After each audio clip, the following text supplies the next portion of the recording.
Hello friends, good morning. Today I am going to teach you your microbiology subject. In the last lecture we studied about introduction to eukaryotes. And in today's lecture we will study algae. Algae with one of eukaryotes. So let's start. Algae એટલે કે લીલ શેવાળ જેને કહેવાય છે એના વિશે આપણે આજે અભ્યાસ કરવાનો છે.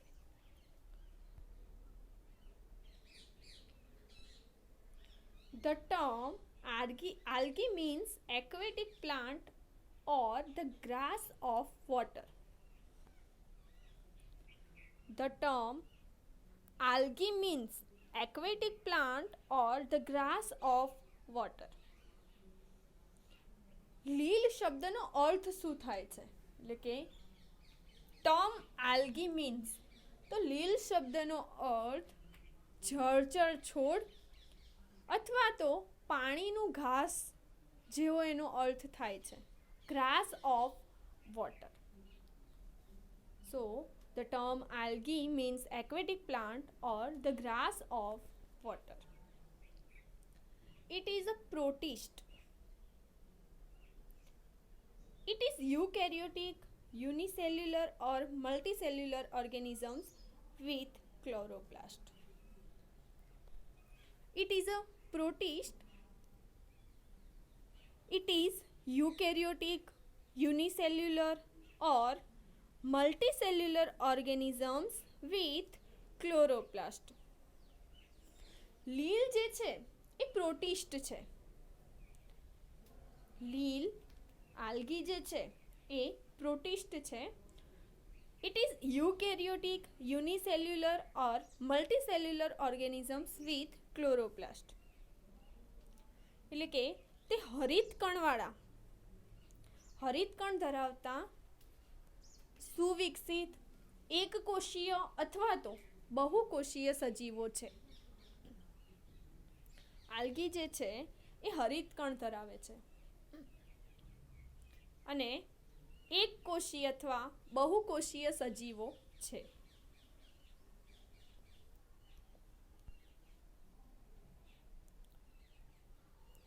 The algae may occur as free living in water or terrestrial habitat.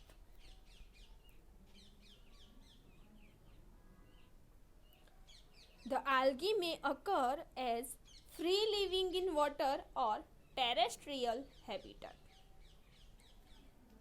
એટલે કે જે લીલ જે છે એ લીલ પાણીમાં મુક્ત રીતે એટલે કે ફ્રી લિવિંગ ઇન વોટર એટલે કે પાણીમાં મુક્ત રીતે અથવા ટેરેસ્ટ્રિયલ હેબિટાટ તરીકે રહી શકે છે. જે લીલ જે છે એ પાણીમાં મુક્ત રીતે અથવા તો ટેરેસ્ટ્રિયલ હેબિટાટ તરીકે રહી શકે છે. A mass of algae floating on water surface is called algal blooms.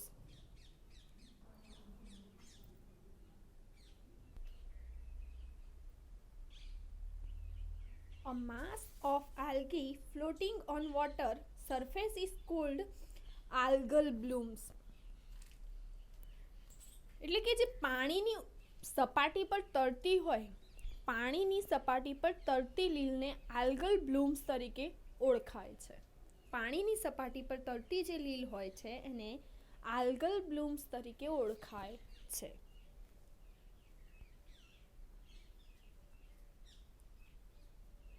The algae may live as an endosymbiont inside mollusca, worms, etc. The algae may live as an endosymbiont inside mollusca, worms એસેટ્રા. એટલે કે જે લીલ જે છે, algae જે છે, લીલ એ મોલુસ્કા, worms એ વગેરેની અંદર અંતઃસહજીવી તરીકે જીવી શકે છે. લીલ જે છે એ સિમ્બાયોસિસ કરી શકે છે. એટલે કે જે લીલ હોય એ સહજીવનનો સંબંધ ધરાવે છે. જેમ કે મોલુસ્કા છે, વોર્મ્સ છે, એની અંદર એ અંતઃસહજીવી એટલે કે એન્ડોસિમ્બાયન્ટ તરીકે રહી શકે છે. It forms mutualistic relationship with fungi to form lichens. It forms mutualistic relationship with fungi to form lichens. It forms mutualistic relationship with fungi to form lichens. એટલે કે જે લીલ જે છે એ લાઇકેન બનાવવા ફૂગ સાથે સહજીવનનો સંબંધ ધરાવે છે.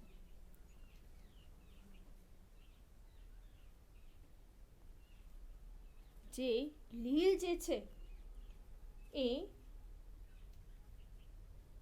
લાઇકેન બનાવવા માટે ફૂગ સાથે સહજીવનનો સંબંધ ધરાવે છે. જેમ કે તમે લાઇકેનનું ઉદાહરણ જુઓ તો એમાં ફૂગ અને લીલ બંનેનું સહજીવન હોય છે. એમાં શું થાય છે કે બંને એકબીજાને લાભ આપે છે. લીલ જે છે એ ખોરાક બનાવી શકે છે, એટલે શું કરશે, ફૂગને ખોરાક પૂરો પાડે છે, જ્યારે ફૂગ જે છે એ લીલને આધાર આપે છે. એટલે કે તેઓ એકબીજાના લાભ માટે એક સાથે જીવન ગુજારે છે, સહજીવન ગુજારે છે. તો it forms mutualistic relationship with fungi to form lichen.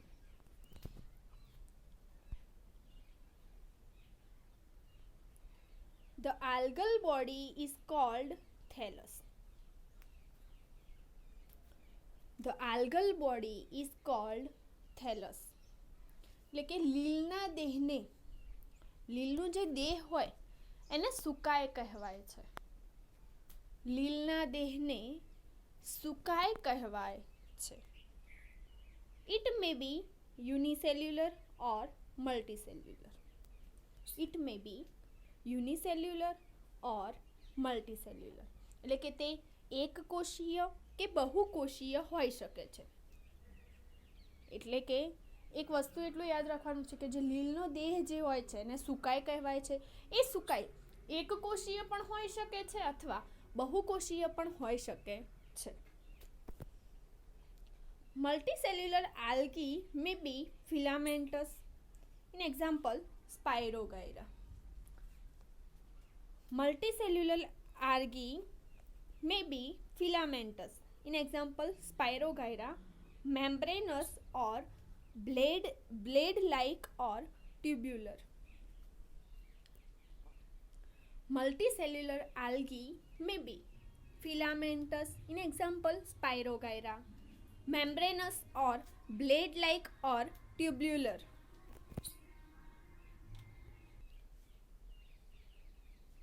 Multicellular algae may be filamentous. In example, Spirogyra. Membranous or blade-like or tubular. એટલે કે બહુકોષીય લીલ જે છે એ બહુકોષીય લીલ તંતુમય હોઈ શકે છે. જેમ કે તંતુમય લીલમાં ઉદાહરણ છે સ્પાયરોગાયરા. સ્પાયરોગાયરા જે લીલ છે એ તંતુમય હોય છે, ફિલામેન્ટસ હોય છે. પટલમય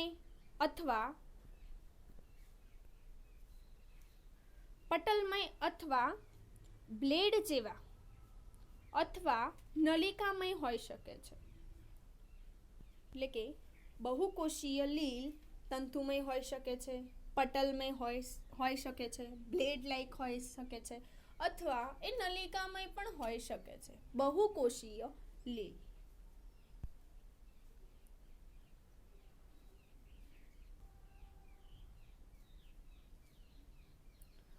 Unicellular algae may be spherical, rod-shaped, club-shaped or spindle-shaped.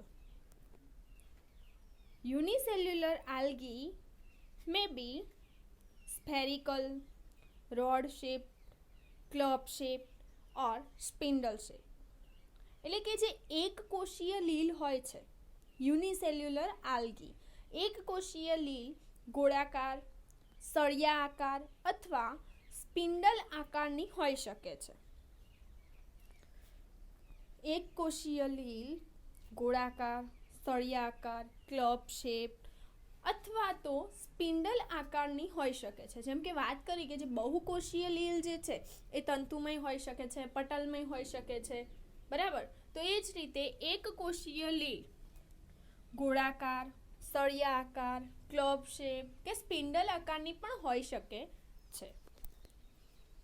The algae possess photosynthetic pigments in chloroplasts. In example, chlorophyll, carotenoids and bioproteins or phycobilins. The algae possess photosynthetic pigments in chloroplasts. An example, chlorophyll, carotenoids and biloproteins or phycobilins. એટલે કે જે લીલ જે છે, લીલ હરિત કણમાં પ્રકાશ સંશ્લેષી દ્રવ્યો ધરાવે છે.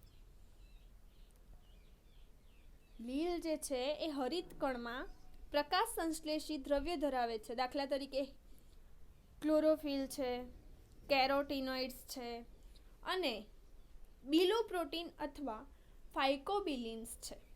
એટલે કે the algae possess photosynthetic pigments in chloroplasts. An example, chlorophyll, carotenoids and biloprotein or phycobilins.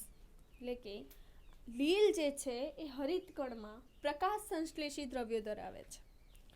ફોટોસિન્થેટિક પિગમેન્ટ્સ. In example, chlorophyll છે, કેરોટીન છે, બિલોપ્રોટીન છે અથવા ફાઇકોબિલિન્સ છે.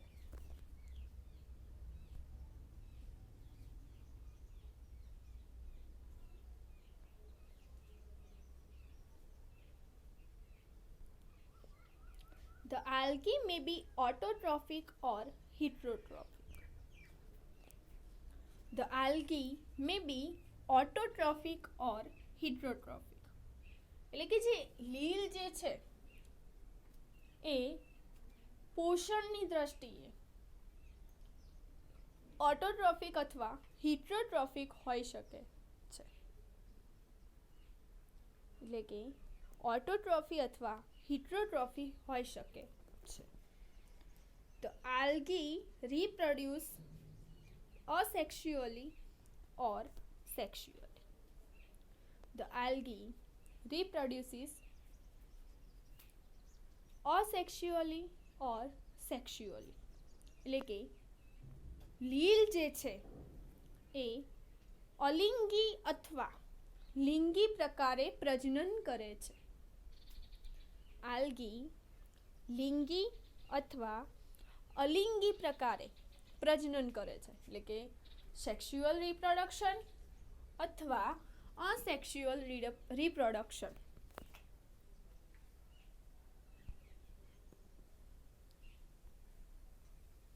Asexual reproduction occur by fragmentation, spore formation and binary fission. Asexual reproduction occur by fragmentation, spore formation and binary fission. એટલે કે અલિંગી પ્રજનન જે છે એ ફ્રેગમેન્ટેશન એટલે કે વિભાજન, સ્પોર ફોર્મેશન એટલે કે બીજાણુ નિર્માણ અથવા બાઇનરી ફિશન દ્વારા થાય છે. એટલે કે અલિંગી પ્રજનન, વિભાજન, બીજાણુ નિર્માણ અથવા બાઇનરી ફિશન દ્વારા થાય છે.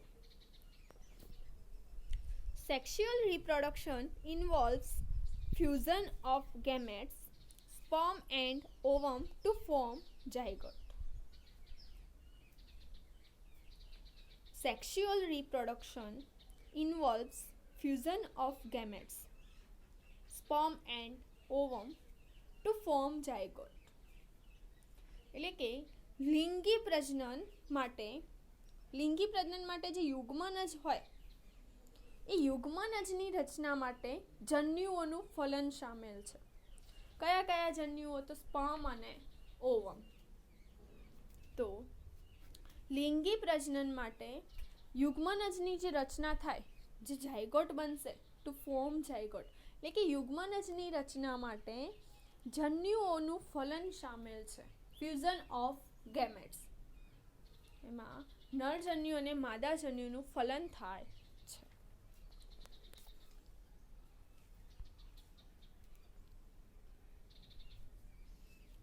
The algae is an important part of ecosystem.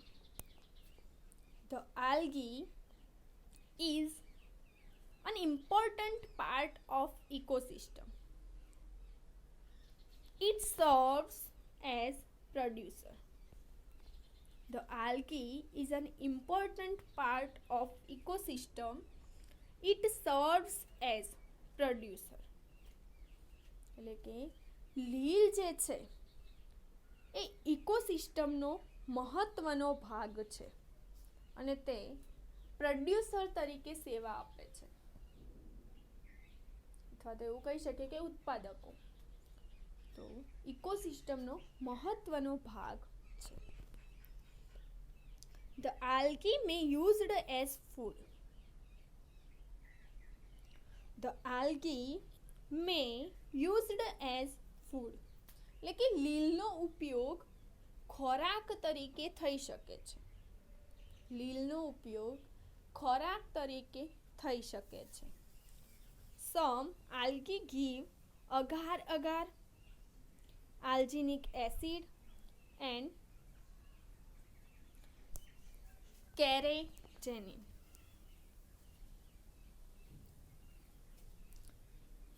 The algae may used as food. Some algae give agar-agar, alginic acid and carrageenan. એટલે કે આ લીલનો ઉપયોગ ખોરાક તરીકે થઈ શકે છે. કેટલીક લીલ અગાર-અગાર, એલ્જિનિક એસિડ અને કેરેજીનન આપે છે. એટલે કે જો જે લીલ છે એ લીલનો ઉપયોગ ખોરાક તરીકે થાય છે, એમાંની કેટલીક લીલ જે છે એ અગાર-અગાર, એલ્જિનિક એસિડ અને કેરેજેનિન આપે છે.